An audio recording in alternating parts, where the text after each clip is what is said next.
একজন রাজা নিজেকে পৃথিবীর মালিক বলে দাবি করছে, আর একা একজন মানুষ সত্যের শক্তি নিয়ে তার সামনে দাঁড়িয়ে বলছে, আমার রব একমাত্র আল্লাহ।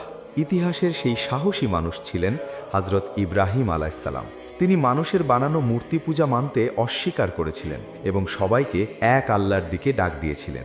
তখনকার অত্যাচারী শাসক নমরুদ নিজের ক্ষমতা নিয়ে এতটাই অহংকারী ছিল যে সে নিজেকেই উপাস্য দাবি করত। যখন ইব্রাহিম আলাইহিসসালাম তাকে বললেন আল্লাহ জীবন দেন এবং মৃত্যু দেন, নমরুদ তর্ক করে মানুষ হত্যা ও মুক্ত করে নিজেকে ক্ষমতাবান প্রমাণ করতে চাইল।